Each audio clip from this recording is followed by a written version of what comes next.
Day 3, Stage 2 of the Santos Tour Down Under, and a long stage between Norwood and Uradler. This was the expected day where the climbers would get their legs on.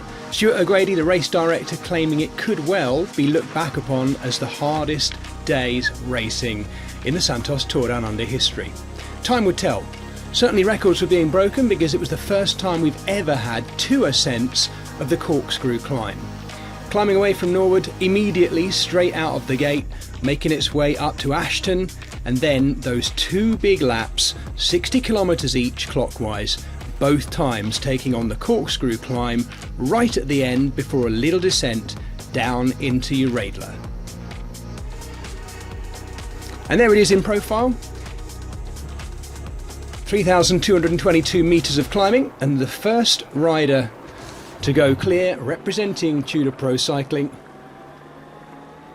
was Joel Suter.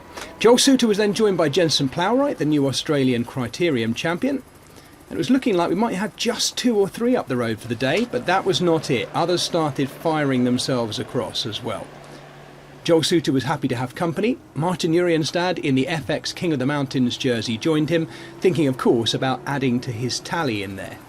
But the break was still not yet complete. Young Lucas Stevenson, the youngest rider in the race, had made his way across, and so did Pepijn Renderink, the Dutchman, for Soudal-QuickStep, and Fran Mihailovic as well, the Croatian, for Bahrain Victorious. Already, the constant undulations were taking their toll. Martin Urienstad thought he might have the first ascent of Ashton all to himself, but Pepijn Renderink already showing at that early stage that he was also keen on the FX King of the Mountains jersey. Martin Urienstad would be much more careful when they came to the next categorised climb of the corkscrew, of course.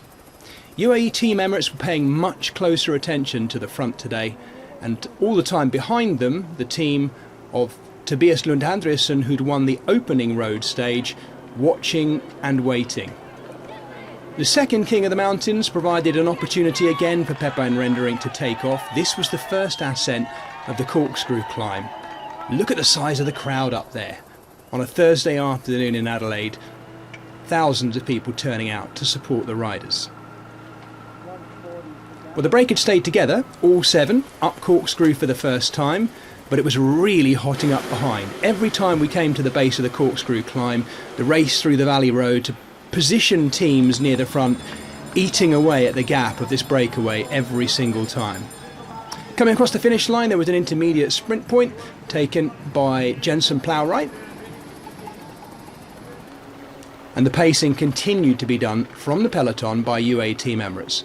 Tobias Lund Andreasen's team back there, Decathlon CMS CGM, doing their best to represent the jersey, pay tribute to it as well, and keep all the while as well other team ambitions up and out of trouble. Nicola Prodom, of course, their man for the big hills today. The breakaway was starting to break up though, and it was Pepijn Renderink again, making a few legs hurt back there, being followed by Martin Urienstad, and Fran Mihailovic showing he had good legs on this day too. Look at the racing into the bottom of the corkscrew climb for the second and final time. Just 20 kilometres to go. Teams taking it in turns to push up and push on, eating into the gaps of the breakaway. Well, the thoughts of Pepijn Renderink and Martin Urienstad of staying away to get more points there were dashed because everything was back together at the base. And as we hit the base, appropriately, the Oka Leaders jersey was on display. It didn't take long though, unfortunately, for Tobias Lund Andreasen to be out the back, but a good day's racing showing off that jersey. Now watch this. Adam Yates setting a vicious pace that separated the leaders from the rest, and Jay Vine kicking clear. Who could go with him? He had a look back, he waited, and look at that. Last year's winner, Johnny Narvaez, the only rider who could go with Jay Vine.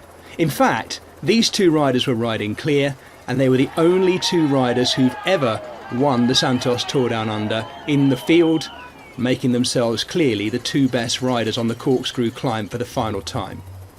Behind, a chase group was forming, around about 18, 20 riders, something like that, but some in there had a little bit more left in their legs. Harry Sweeney attacking the group, and Adam Yates being careful behind to close things up without dragging other riders up to him. We were starting to think it could even be a UAE Team Emirates 1-2-3. But Adam Yates having to be careful back there not to bring them too close to these two.